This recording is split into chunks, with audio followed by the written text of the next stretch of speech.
जो है प्रकृति हैं, सीता जी प्रकृति हैं और राम जो हैं वो मैनकाइंड, द एंटायर मैनकाइंड। तो जो मैनकाइंड का रिश्ता जो हमारा प्रकृति से है,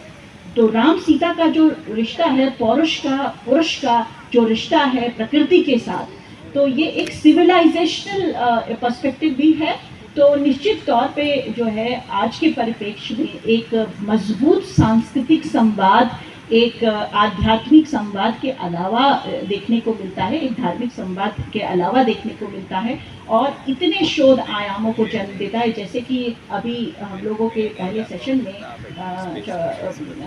जो लेखक हैं जिन्होंने नदियों पर बात की, उन्होंने जैसे कहा कि देखिए क्या कहानियाँ जो हैं वो प्रोफेसर आरपी सिंह साहब कह रहे थे कि कहानियाँ जब कुछ डाइवर्जेंट होता है तो जन्म लेती हैं। और जैसे अभी वशिष्ठ जी ने कहा कि जो है कुछ ना कुछ हमारे समाज में अपनी संस्कृति के हिसाब से इन कथाओं को ढाल दिया गया है। They have molded themselves in a way that they could learn and understand the spirit of Ramayana in the same way. तो वो कह रहा है कि अभी हम जब इन सब बातों की, जैसे मैं एक कहानी की चर्चा करना चाहूँगी जो हमारे लोक दर्शन में मिलती है रामायण कथाओं को लेकर के, कि वो और जैसे कि A.K. रामानुजन साहब ने 300 रामायणास की बात की है। तो रामायण भी अभी आप भी बात कर रहे थे, बहुत सारी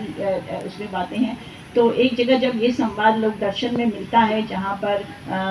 पंचतंत्रा से भी पंचतंत्र की स्टोरी से जोड़ा गया है, जटाका टेल से जोड़ा गया है, तो वहाँ पर वो जो फ्रॉग सिटी है मेढकों का, वो मेढक जो है वो एक मेढक और सरपेंट की स्टोरी सामने आती है और वो सरपेंट को जो है वो उस पॉन्ड में जगह नहीं देते हैं। वो कहते हैं ये पॉइजनस है तो इसको हम जगह नहीं दे सकते हैं। तो वो सरपेंट कहानी सुनाता है, वो राम की कथा सुनाता है और वो कहता है कि जैसे राम ने विभीषण वो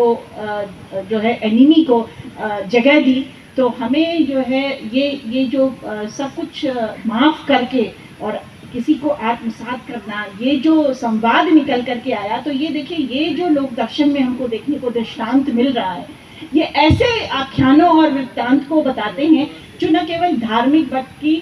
सांस्कृतिक और जो पूरा का पूरा मानवीय जिसको कहते हैं मूल्यों की संरचना का आधार है। तो मैं तो इस तरह से रामायण को देखती हूँ। मैं तो ये मुद्दा तो